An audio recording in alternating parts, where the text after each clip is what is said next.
The Appalachian Mountains are ruining my marriage. This all started because my husband, Nathan, and I decided to take a trip for our wedding anniversary. As of a few weeks ago, we've officially been married a year. We've been together for 7, and it's been the best years of my life. Before meeting him, I never thought I'd find love. I was sure I'd die unmarried, maybe adopt a few kids, but never did I imagine I'd be where I am now, married for a year and thinking about children. Or at least that's where I was before our trip. A few months before our anniversary, I suggested we take a weekend trip, just the two of us. We'd taken trips together before, but not as husband and wife, aside from our honeymoon. Nathan loved the idea, and both of us were really excited about it. Since we've gotten married, our relationship has only continued to blossom and grow, and I fall more in love with him every day. He's always patient, understanding, kind, and all of the things I've always wanted in a life partner. Like I said, we were planning to start trying to grow our family soon, so taking a trip now, while we could just bask in each other, seemed like a good idea. Neither of us had a huge preference for where to go. We're from a decently large city in a state that's otherwise insignificant, and trying to find nice vacation spots not too far from here can be difficult. We also wanted to go to a place we'd never been to before, which only made it more of a challenge. 5 or 6 different states were thrown around before my husband finally threw out the Appalachian Mountains. Truly, I think he brought up the idea more for me than for himself.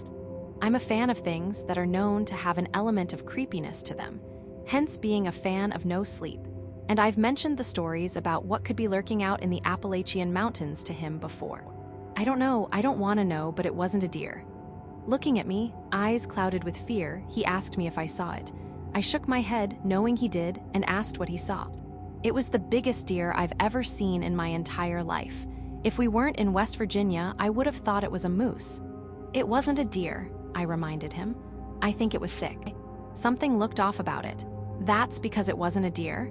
He didn't believe in this stuff like I did, so he looked at me like I was crazy. What was it then? I don't know, Nate, but you're really gonna sit here and tell me that was a deer chasing us down for half a mile? My husband didn't reply, still working on catching his breath. We both sat in silence for a while, processing everything. I didn't even want to be here anymore. What happened was enough for me to be ready to go home, but I knew the feeling wasn't mutual. After a while, I got off the ground and walked towards our tent. I'm going to bed. I'm not hungry for dinner. I didn't wait for a reply as I walked into our tent, zipped it up, and changed into my pajamas. Half of me thought Nate may at least try to come after me, but the other half thought he was probably too starving to do anything other than eat. I felt so sick to my stomach that any food that went down would surely come right back up, and I had an aching headache that only sleep could cure. So I unzipped my sleeping bag and tried to push all the horrible thoughts out so we could finally get to the security that was daylight. It worked for a few hours. I don't know what time it was when I woke up, but I assume it was late. Nate was next to me, snoring softly. I quickly grew excited at the idea of being in an unknown, unusual place together.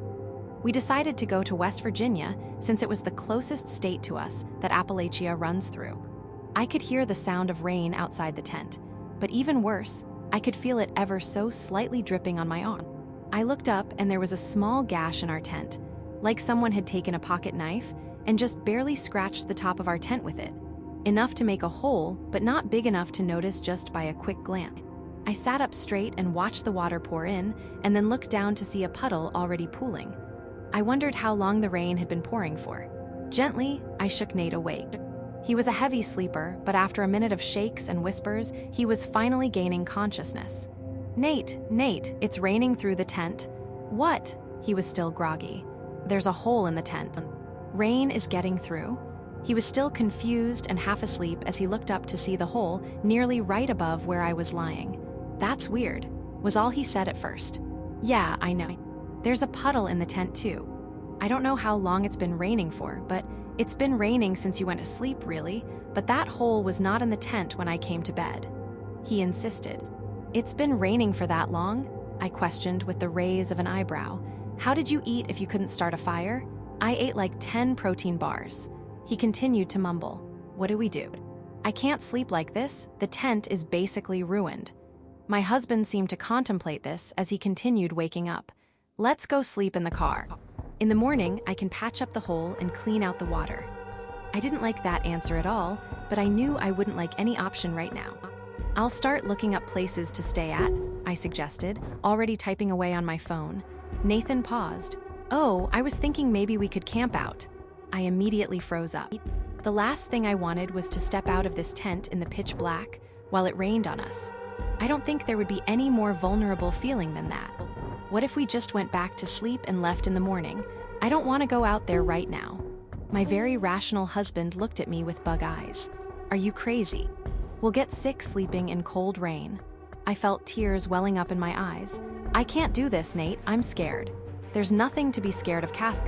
We're okay. We just need to get to the car and go back to sleep. Just then, a loud scream sounded from the woods behind us. It was blood-curdling, and it sounded like nothing I'd ever heard before. It didn't sound like a man or a woman, like a kid or an adult, or like anything I could possibly pinpoint. Just a scream, out in the vacant woods, yet still reaching us too close for my liking. I curled my body up. Nathan, we are not okay. I'm not going out there. The scream even shook him up a bit, and he pulled me into his arms. Okay, baby, I understand. Let's just stay up and try to avoid the rain. It should only be a few hours until daylight, and then we can get out of here. Relief washed over me that he finally seemed to understand the gravity of things, that we couldn't stay here, but we couldn't leave yet, either. We sat there for about an hour, clinging to each other with damp skin as we piled up our sleeping bags to try and keep us from sitting in the rainwater that had trickled in. To make me feel better, Nathan talked about our wedding. How beautiful I looked in my dress, how magical our first dance was, how our wedding night was even better.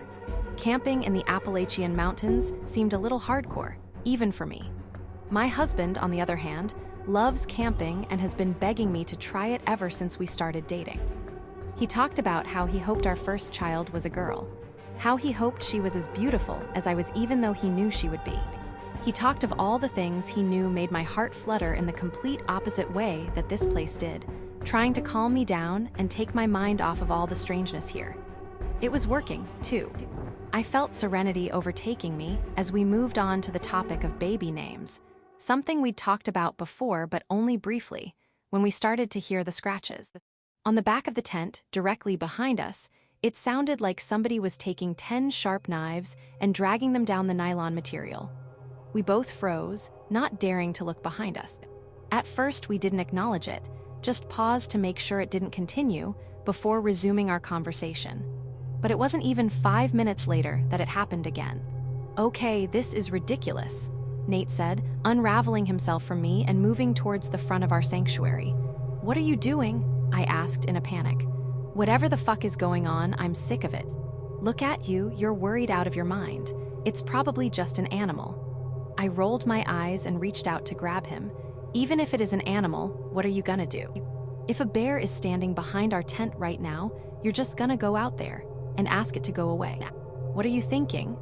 This seemed to drag him back to reality, and he sat back down beside me, but scooted us both away from the back of the tent where the loud scratches were coming from. We waited for a minute, but no scratches continued, so we kept talking. I liked talking about our future. I always had, even months into our relationship, because he always talked about it with so much certainty. I've never camped before, because it doesn't sound like my idea of fun. He knew we'd always be together, that we'd have 2 kids and a house with a picket fence, and a golden retriever to match. He believed it so strongly that it made any doubts I ever had diminish very early on in our relationship, despite the fact that I was rather cynical when I met him. We moved on to what kind of house we'd get when we had enough to move from our dreaded apartment. He wanted a modern home, and I wanted us to have a gazebo in the backyard, a big one that our entire family could sit under. Just as we were fake arguing about what color the living room walls would be, I wanted tan while he preferred yellow. We heard the faintest whispers coming from either side of us. We quieted our own conversation to try and hear better, but at this point, neither of us were surprised at the persistence of whatever was out there. However, as the whispers grew louder, we became pretty confident it wasn't a bear. At first, I thought maybe the whispers were talking about food. I thought I heard bacon, and so maybe it was just some hungry campers that were rising extra early to eat. But as the volume increased, it was clear that wasn't it.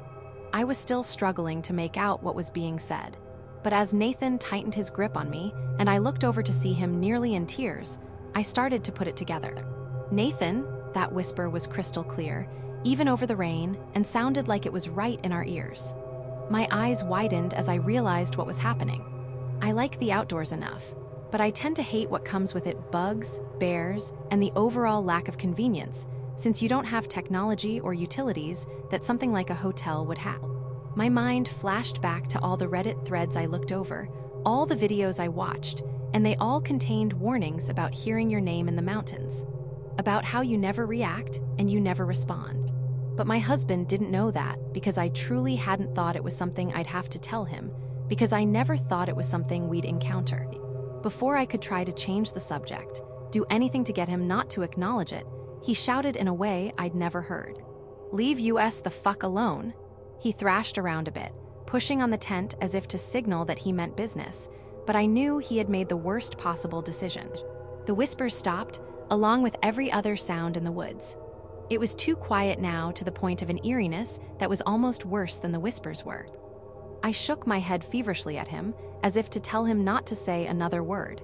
He didn't seem to understand. "It's okay, baby. This thing's not gonna keep messing with us." I began to cry as he kept talking, quickly bringing one hand up to cover his mouth and forming a single finger with the other and putting it over my lips, urging him to be silent. As I did this, I wondered if it was too late. Everyone said not to acknowledge the name calling, but nobody ever said what would happen if you did. I tried to think on my feet, moving my hands to take both of his. "You know what, baby? I am tired. It's only an hour or two before daylight. Why don't we just take a nap? A little water won't hurt us," I urged, both of us crying at this point, although not heavily. He shook his head, but I only nodded mine, laying the both of us down. Regardless, he was meeting me halfway by suggesting Appalachia, so I didn't immediately tell him no. "Let me do some research," I said. "Please," I whispered as I began playing with his hair and trying to get him to calm down. I truly don't know how, but after what felt like an eternity of sitting there with no more scary incidents, we both managed to doze off. I think we were so mentally exhausted at that point that there was nothing else to do. I'm not sure how long I slept for, but I know it was well past sunrise when I finally got up. Nathan wasn't next to me, and the tent was freezing cold, water covering almost all of me. I quickly unzipped the tent and dashed out, hoping my husband was cooking us a much-needed breakfast before we got the hell out of there. But he was. All of his stuff was still there, meaning he couldn't have gone far, so I started walking around and frantically calling his name. Just as I was about ready to call the police, he emerged from the woods, walking rather slowly. I ran up to him and embraced him. "What the fuck are you doing?" I was looking for other campers. I wanted to ask if they experienced what we did last night. I didn't even care how stupid that was in that moment, because half of me thought he was gone forever, so I cherished the moment before turning to look at him. "Can we please leave?" I begged, pulling back from the hug but not letting go of him all the way. He smiled at me. I've never been more ready for a vacation to end in my life. We both laughed and packed up faster than we ever had before, throwing away the shitty broken tent and racing to the car. I quite literally Googled, "Is it safe to go hiking in the Appalachian Mountains?"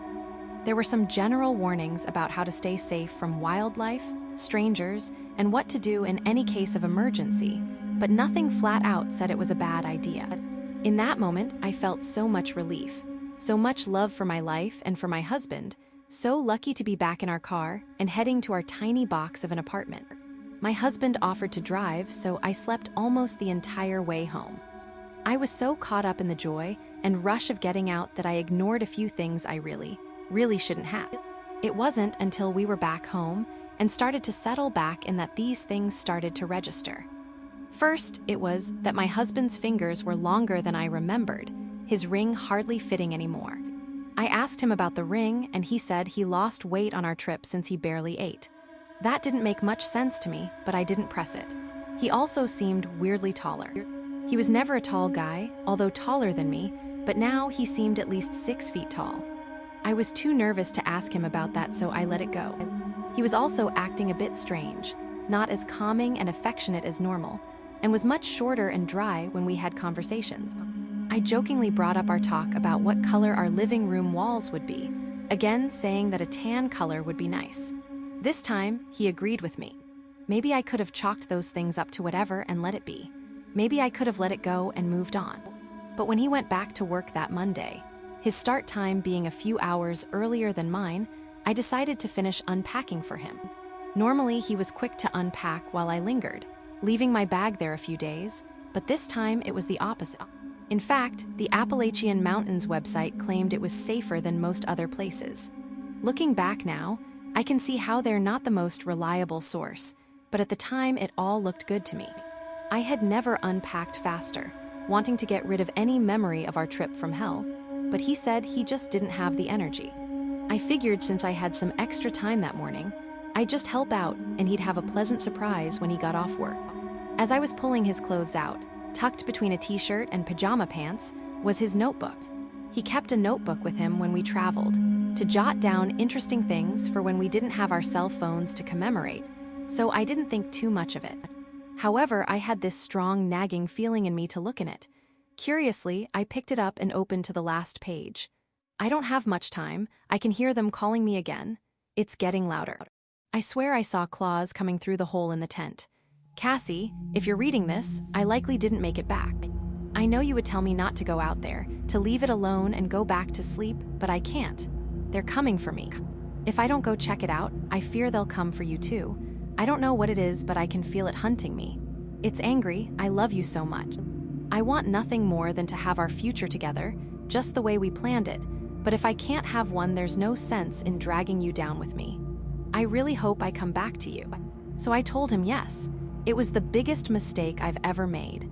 We picked a fairly popular camping site near a national park. I know you may be thinking how so far, our decisions seem to be on the more naive side of things, but I promise we did our due diligence. We researched the wildlife, the temperatures, the overall environment. Everything you could think of that seemed logical and rational. Although we'd both heard about the supernatural scary things of Appalachia, he took it with a grain of salt. I'm much more of a believer, but I also suffered from the complex that nothing bad would actually happen to me, a rookie mistake. The drive up to West Virginia was calm enough. It took us 3 hours to get there, and we arrived around noon. The campsite was pretty busy, making us feel more at ease. The weather was gorgeous for this time of year, and we were ready to take advantage of it. We set up camp, my husband taking lead on the tent, while I worked on hanging up tomorrow's snacks from a nearby tree to keep it safe from wildlife while we explored.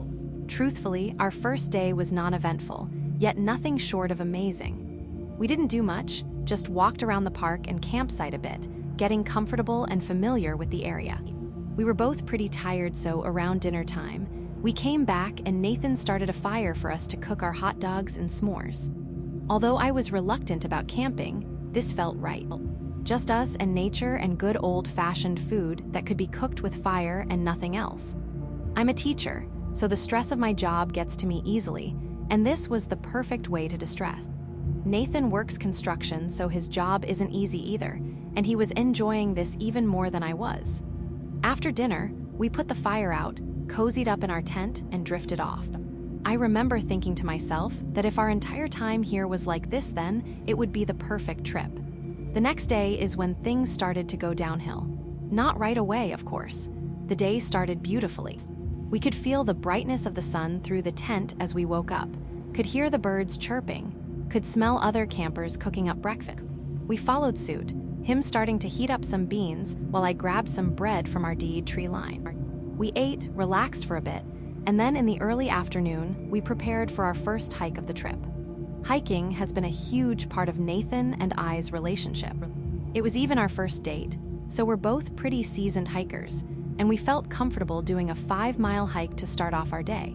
The trail difficulty level was hard, but it was nothing we'd never done before, so we had no worries. Water and snacks were packed, and we set off. Again, it was breathtaking, and we were lulled into a false sense of security, much like the rest of our trip so far. The only peculiar thing was how empty this particular trail seemed given how busy the campsite was, but we chalked it up to the length and difficulty and carried on. About a mile in is when things got significantly weirder. We were coming up a more uphill part of the trail, and where it started to level out, Nathan noticed something I wish he hadn't. Straight ahead, behind a few rocks, were ivory white bones. I didn't take another step as we simultaneously noticed them. "Nate, what is that?" I asked. Although unsure of the answer aside from bones, I didn't actually want to know more. Whatever kind of bones they were, they could stay there. My husband felt differently. "Oh, cool," he said, ever excited about these kinds of things, and rushed towards it. I tried to yell at him to stop, but he was already right in front of them. "I think it's a deer carcass. Holy shit, babe, you gotta see this." I kept my distance. You know, I have a weak stomach. I'd rather not. The bones wouldn't upset my stomach as much as the thought of how they got there, but I didn't want to see more of them regardless. I was into creepy things, but this wasn't creepy to me, just gross. In contrast, while Nathan wasn't a huge horror buff, he had a passion for biology, and this was something of interest to him. He reached out to touch the mysterious bones, and my insides churned. "Nate, don't come on. We have a long way to go, and I want to get back before the sun sets." I crossed my arms tight across my chest, an unsettling feeling growing stronger by the second. One thing I knew was that you aren't supposed to be in the Appalachian woods after dark. That was plastered everywhere on the internet when I did my research. Finally, my husband reluctantly left the carcass, and we continued on. 2 more miles in, and suddenly the app we were using to follow the trail, something we always did for our hikes, wasn't making much sense. We always used the app because you could download hikes, so even if you lost service, you still had access to the trail. We used it over 100 times before without issue. But this time, our app was quickly acting like a broken GPS, telling us to turn around every 5 seconds and glitching out completely. It gave me chills down my spine because I knew this wasn't right. This wasn't a service issue or an app issue. This was an issue with the trail itself. "Let's just turn around," I pleaded as time dragged on. "The app's not making any sense, and if we keep going, we're only going to get lost." Nate shook his head. "If we turn back, we have 3 miles back to camp. If we keep going, we only have 2 miles. Turning back will take longer, and you're the one who wants to make it back by sunset." Unfortunately, he was right. We were more than halfway through, and turning back would have meant a longer track. Feeling conflicted, I checked the time. It was nearly 3 p.m. That didn't make any sense to me. We hiked 3 miles, which usually took us about an hour at the pace we were going. It had been nearly 3 hours, meaning we would have spent an hour on each mile. There was just no way that was true, nor did it feel like we'd been out here that long. Something snapped in me as I realized more and more the situation we were in. "I don't know what to do, we just have to get back," I croaked out in a defeated tone. Nathan calmly grabbed my shoulders. "Cass, we're going to be okay. It's not too far now, we'll make it back before dinner for sure. Let's just keep going, fuck the app." We're experienced enough to know how to read trail markers. Putting it like that eased my nerves a bit. He was right, trail markers weren't hard to follow if done correctly. And even if we continued at the pace we were at, we'd still make good enough time to make it back to camp before dark. I stopped for a moment, breathing in and appreciating this moment with the love of my life and his ability to bring me peace. "You're right, I'm sorry, thank you." And we continued on, him taking the lead. Things were fine for another mile, but when we only had 1 left, I noticed it was growing darker already. That couldn't be right at most, it should be 4:00, and this time of year the sun starts setting around 6:00. Nathan didn't seem to notice, so I glanced at my phone. 5:33. "Nate, what the fuck?" I mustered out. He paused and turned back to look at me. "What?" "It's nearly 6:00. For the first time on this hike, he started to look concerned. "How is that possible?" I shrugged my shoulders, showing him my phone. Then, to my surprise, he chuckled. "It's 5:30, Cass. It's not nearly 6:00 yet. Come on, let's just keep going so we can make it back. If we speed up, a 30-minute mile is more than doable." I refrained from mentioning that none of this should have taken as long as it had, that there was no way 4 miles should have taken this many hours, but he already knew that. I felt like continuing to complain would have only wasted our time and energy, so I followed along. But my legs were starting to hurt, and I wanted nothing more than to be done. As I mentioned, we're experienced hikers, and no hike had ever made me feel so exhausted before, and we'd hiked 8 miles in 3 hours. I wrote it off as mental exhaustion more than anything. As we finally were on the last half mile of the hike, making extraordinary time in comparison the past 4.5 miles, the trail markers led us directly in front of a cave. My heart dropped as my eyes shot holes into my husband's skull. "Why are we in front of a cave?" I asked, knowing the answer yet not wanting to admit that we had to go through this hellish-looking black hole before finally reaching freedom and safety. Again, my husband was nonchalant about it. "It's a super short walk through the cave, baby, then it leads right back to camp. I thought I told you about it when I suggested this hike. Look, it's totally safe," he said as he pointed to a sign in front of the cave that said there were no bears and it was a part of the trail. I've truthfully never wanted to hurt my husband before, but this made every part of my body twitch, as he in fact did not mention the cave. "You know I'm claustrophobic," he nodded. "We went through a cave when we hiked in Ohio, though. You seemed fine." I couldn't resist huffing and puffing. I ran out of there so fast I nearly fell and broke my ankle. Nate grabbed my hand and grinned, releasing some of my fear. "Yeah, like a badass. This is nothing. You've been in a cave before, now you know what to expect." Always the optimist, my husband. Truthfully, though, it was out of character for him to be quite as chirpy as he was being.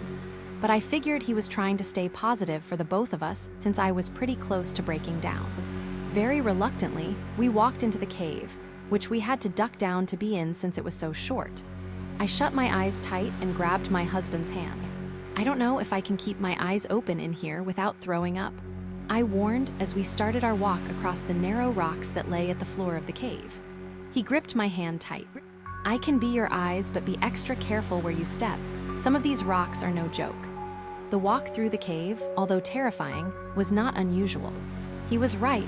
It was a short amount of time before he nudged me to let me know he could see the exit, and that we were almost finished with this excruciating exercise that was supposed to be relaxing.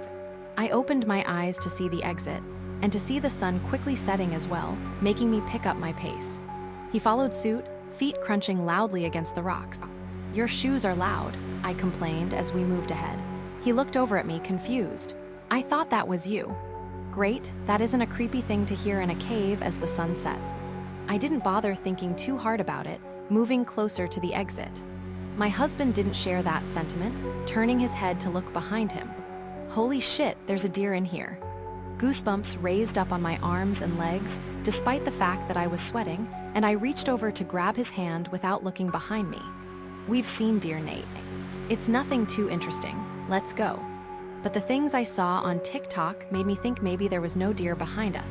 I only saw one person say they saw what they called a non-deer in the Appalachian forest, charging right for them. But one was enough to make me wanna shit my pants. I didn't know much about deer, but I didn't think a rocky, dark cave seemed like their ideal habitat. "I don't know what kind of deer this is, but it doesn't look like the ones we see back home," Nate went on, and I could tell by the way his voice echoed off the cave walls that his head was still turned to face the creature as I pulled him along. "Nate, stop," I warned, not feeling like I could say much else until we got the hell out of here. But just as I said that, I heard the loud hooves on the rock increase their pace, and it no longer sounded like something I could write off as Nate's loud hiking shoes. "Run," I said to my husband with urgency, not letting go of him as the sound behind us picked up. I'm not sure if I dragged Nathan across those rocks or if his feet carried themselves, but it didn't matter. We had to get out of here, and not just the cave, the forest. We had to get back to camp. "Cass," I heard his confusion, but I couldn't stop. We couldn't stop. It was right behind us, moving fast. The sound hadn't let up. I finally reached the exit of the cave, but didn't let my feet slow down, or Nate, as I continued pulling him, grabbing him tighter than ever before. "Cass," he exclaimed again. There was no time to answer him. Once out of the cave, I couldn't hear the footsteps coming from behind us anymore, but that didn't mean they weren't there. I didn't look back once, all the way up until we reached our tent. Once we got there, I finally let my head whip back towards him. I'd never seen the look on Nate's face that I was seeing now. He was gasping for air, a sound I hadn't been able to notice before we stopped running, and thankfully the deer or non-deer or whatever the hell was not behind him. I checked my phone to see it was past 6 now, and the sun had almost fully set. "What the fuck just happened?" he asked through gasps. My husband is a fit man, and the small run we just did would not have winded him so easily. But I thought he may pass out for a second, so I pulled him onto the ground to sit.